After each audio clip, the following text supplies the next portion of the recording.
to you. We also have, after we've seen how the past have been, we have now Jamel Keskew, who worked for Open the Future. He's a futurologist. So he is developing, I think, not only one future, but different futures, and is exploring different pathways. And the idea is that current politicians can make use of this and use it for their current decisions. So I'm also happy to introduce you to René Röstl. He's a member of the Social Democratic Party, and he's also a member of the German Parliament. And I think he is one of the political area best informed experts. He was also one of the initiators of what's called in Germany a big request on this topic. So welcome to you. I might ask you to come to this nice table.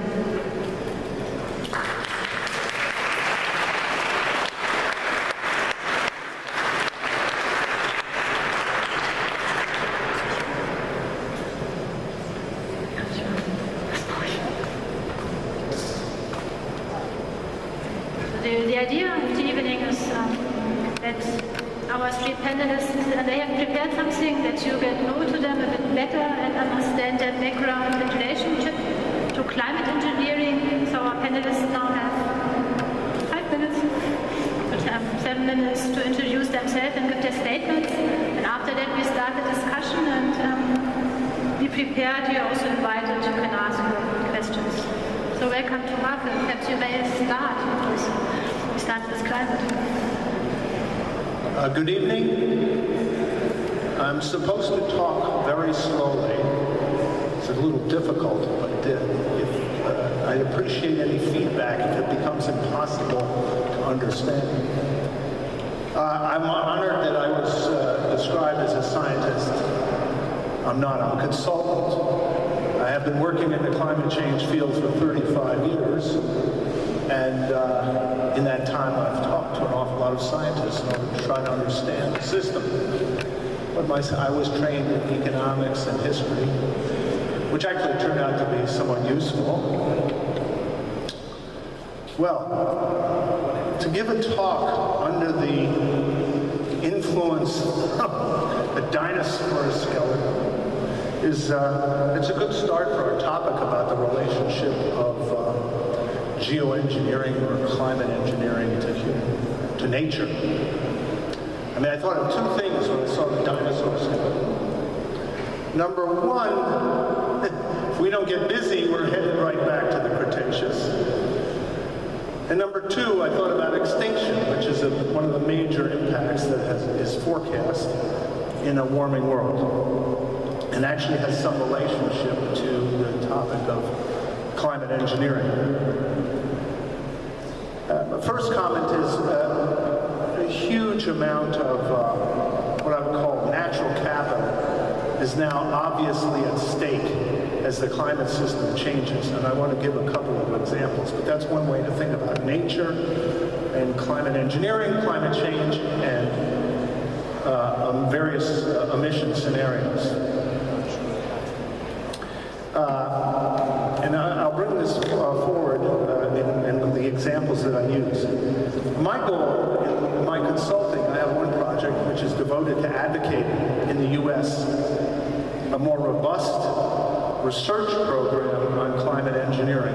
There is some science going on in the United States, but it's pretty limited compared to the challenge that's in front of us to figure out whether there's a tool, what the risks are, what the potential benefits are. It's in its infancy, and you would be surprised at how limited the voices are urging more research in our capital. So that's my goal. Now, I want to just issue a sort of a challenge to the climate engineering research, or ask a question. I think we need to reframe, or at least add another dimension to the discussion. And I take 2012 as the year that turned when the Arctic sea ice reached another record low. And I think a lot of people were convinced by that the system was really changing very rapidly, much more so than anybody expected. And I would argue that the thing that will drive further research in climate engineering and further research in low-carbon technologies or zero-carbon technologies is focusing far more on specific impacts and the time scales required to deal with them than we have so far. What I mean by specific impact, I'll give two examples. Number one is sea level rise. The most important electoral state in the United States is Florida because it's a very big population. It can go either way. Both parties have to have Florida to win. The major threat to the future of Florida is sea level rise. Most of its major cities are built on limestone. It's porous. You can't build seawalls. So ultimately, and this issue is picking up a lot of speed in Florida, when the politicians finally wake up completely, they will ask the question, the scientific community, or they may, what are the means that we have to lower the rate and magnitude of sea level rise? They will at the same time say we have to adapt, we have to shift our entire infrastructure step by step, but they will also ultimately ask that question. And I think that's where, in a way, where the climate engineering question comes in, because the question is it a tool or isn't it in that context? The second example is the Arctic. As I mentioned, 2012, but the sea ice isn't the only thing that's going on. If you look at the cryosphere in its entirety, permafrost is thawing. The snow extent at the highest latitudes in springtime is retreating faster than sea ice, and that's a big albedo effect. Greenland is shrinking, and the Canadian and Alaskan glaciers, which are the largest content of ice in mountain glaciers, is shrinking very quickly. It's got about 1.5 or 2 feet of sea level rise. So the question is, what's the relationship of all the means that we have available to us, including the various emission scenarios, carbon removal, climate engineering, what relationship do they have to the cryosphere? It's another way to pose the question. We attempted in a workshop last April at Columbia, a multidisciplinary workshop, to ask that question. And the title of the workshop was White Arctic, Blue Arctic, Exploring the Restoration of Sea Ice. And then we looked at the different consequences of loss of sea ice as well as possible mechanisms to stop the loss or even reverse it. I just want to touch on a couple more things quickly. Number one, in the United States, we will reach an important stage on this later this year. As most of you have heard, the National Academy of Sciences will issue a major report on geoengineering or climate engineering. And I think that all parts of the U.S. government, both the executive branch, Congress, non-governmental organizations, all those involved in climate issue, this report may induce people to think a lot harder about this question than they have. It doesn't get the attention it deserves, and I think this report could have a very significant impact. My final point is on one policy measure that I think we need to take in the U.S.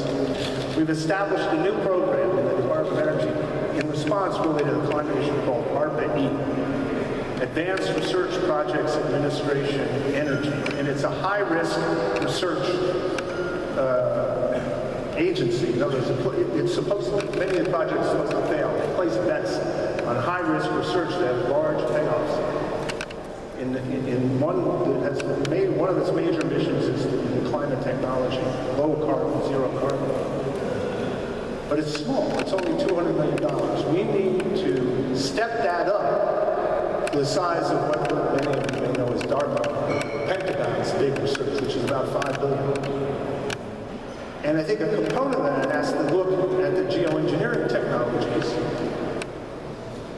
But in a way, in one of our panels today suggested combining research in geoengineering and low carbon and zero carbon technologies. Well, if we're going to do that, ARPA-E may be the place. I'm not sure it's a good idea for political reasons, but we need to step up our research in order to increase the likelihood that the phase out of carbon-based technologies can occur as fast as possible And at the same time, if we have to buy time with the climate engineering technology, we need to do a lot more R&D. So we have a big investment that we need to make in policy terms.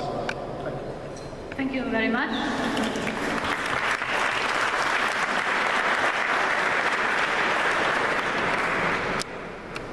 Jamel, what's your approach?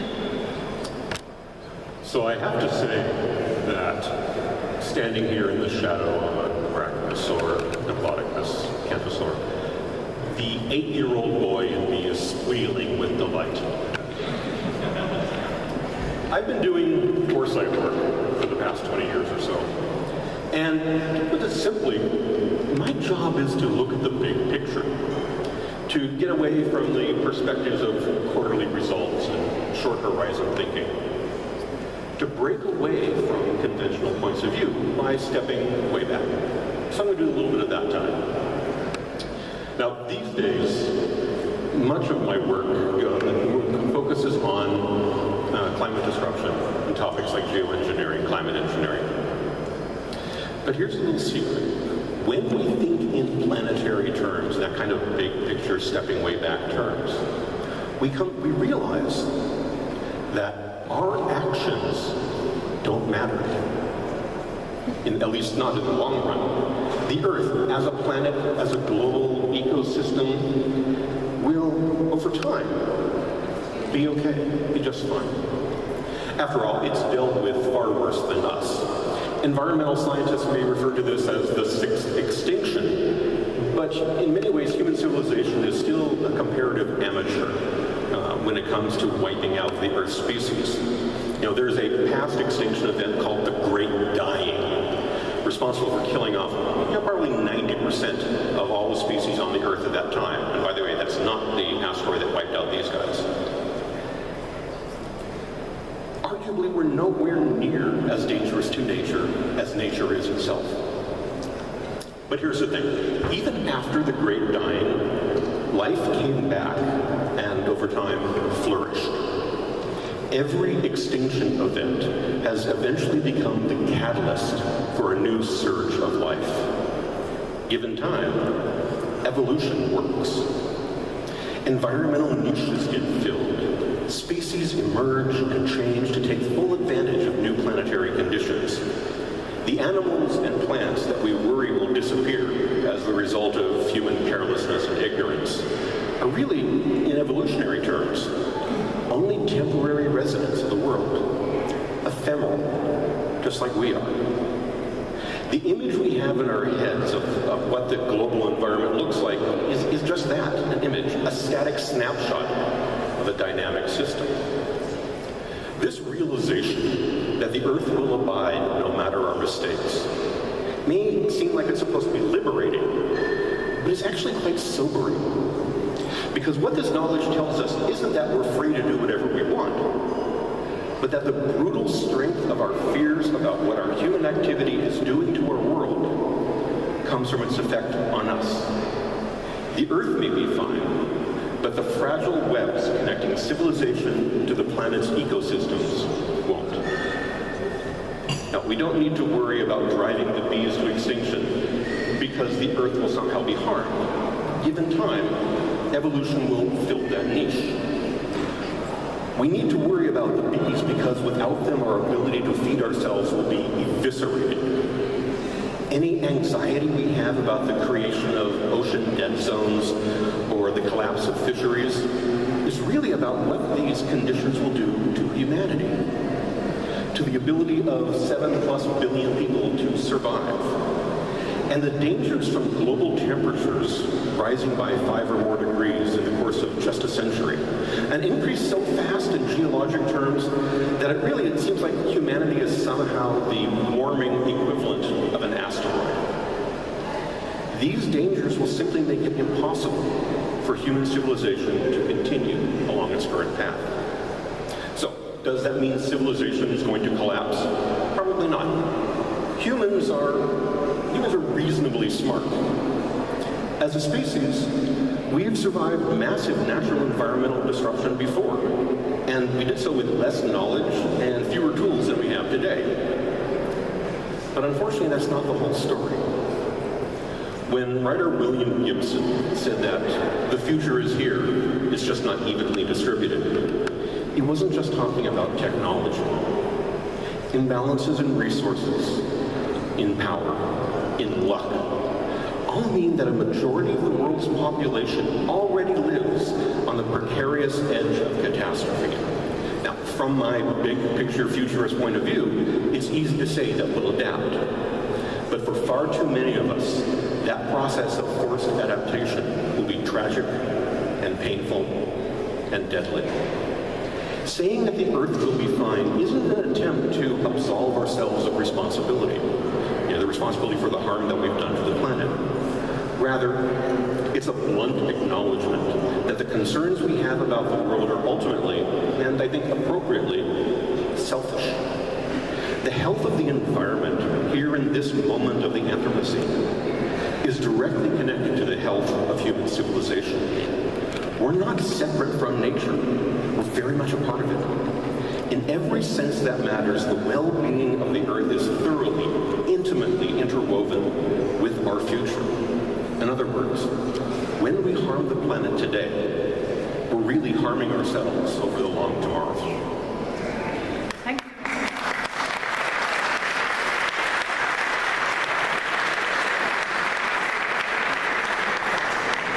Amy Röster, you're now advocating selfish humanity as a politician. So, what's your contribution? Thank you, ladies and gentlemen. Thank you very much for inviting me to this conference. It's a really honor for me to talk to and to discuss the questions arising from the ongoing discussions on the future of climate engineering with such outstanding experts in the audience and on the panel. One remark at the beginning, scientific discussions are usually led in English, but the debates about science politics in the German Bundestag are always held in German. That may be the reason why my English is a bit rusty, so please excuse my German accent as well as my mistakes. I'm good in dialect, but bad in vocabulary, sorry. In my pre-parliamentarian life, I studied biology. During these studies, I came across the biochemical pathways poster from Boehringer. I don't know if anybody knows this poster. This poster shows in all its details the chemical reactions that take place in a living organism. This poster is about 1.5 to a meter large, and for a non-biochemist it looks like an enormous lot of circles and cycles and colored lines with letters on it. For me, it's the symbol of the enormous complexity of organisms and of nature itself. As a politician, I have worked on the regulation of different technologies like stem cell research and genetic modified organisms, which involve changing some parts of nature for receiving a certain wanted result. But quite often the support of these technology did anticipate or didn't mention unwanted effects. We normally hear the advantages of a new technology and not the disadvantages. For anyone who looks at the biochemical pathways poster, it is clear that if you switch one part, it will have consequences on the other parts. And if you move a screw at the left side, you will have effects on the right side and the middle, and you can't predict it. To remind me of that, the biochemical pathways poster is now hanging in my office in Berlin. I'm not an expert on climate engineering, but I have questions as a politician and as a member of this society. To make it clear, I'm well aware that humans have always changed nature, and I know that it is nearly impossible to live in a Western industrialized society and avoid changing at least some parts of nature. This is entropy. But we should be aware and very cautious when trying to change or manipulate nature, especially when our actions are irreversible. Our lifestyle in Western countries has already influenced by the environment in a quite negative way.